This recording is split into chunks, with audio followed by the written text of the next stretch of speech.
Fired before the meeting, Elon Musk dismantling Twitter's Trust and Safety Council with a single email as the Twitter files continue to be released.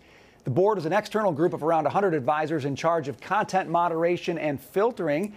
Joining me now, Tennessee Republican Senator Marsha Blackburn. Senator, great to see you. I want to get your reaction to Musk's latest move. Trust and Safety Council, he says goodbye. Good idea?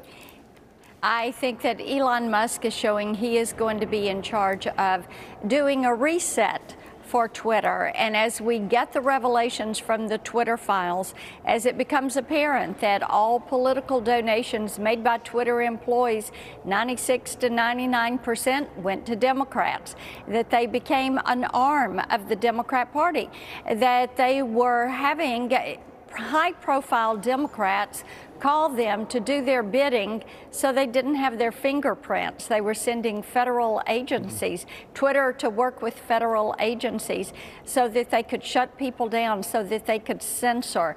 And this is another part of that, just saying, okay, we're going to clear the decks, we're going to reset, and we're going to start some of this over so that we're going to have a much more fair public square for public debate.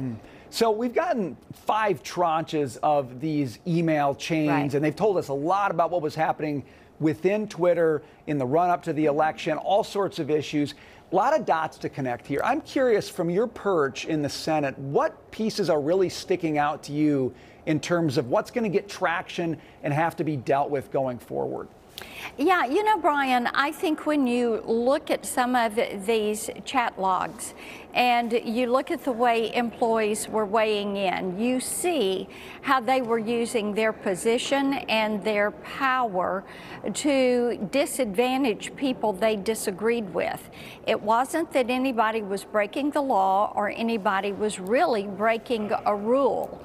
It is just they had employees, content moderators, who disagreed with an individual's opinion or their approach. So they would use that power to shut them down. That has really stood out, the consistency of this.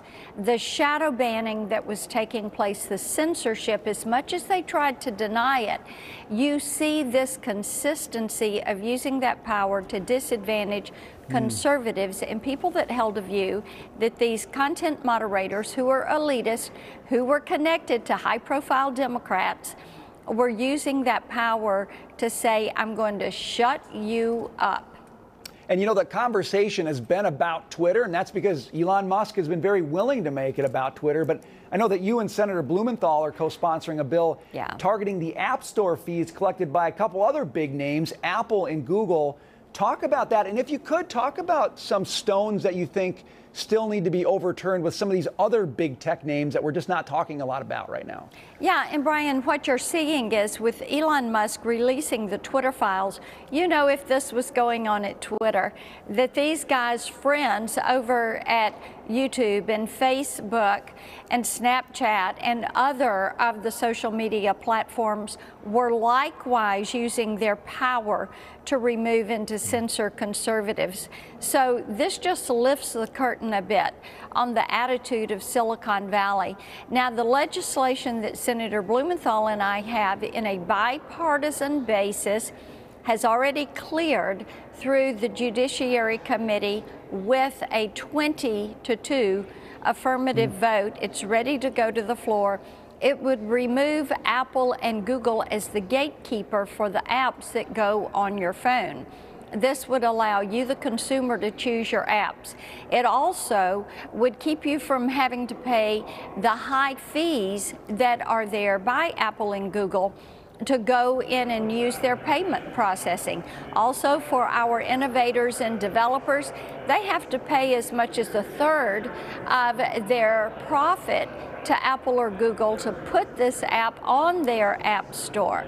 So freeing up the developers to work directly with consumers, freeing up these innovators, freeing up the consumer to put whatever they want to put on their device. They've already paid for this device. They own it.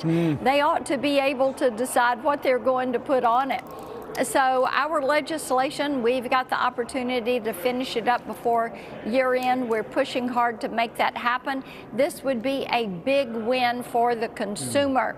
Because the consumer wants to own their data. They do not want Apple or Google to own it.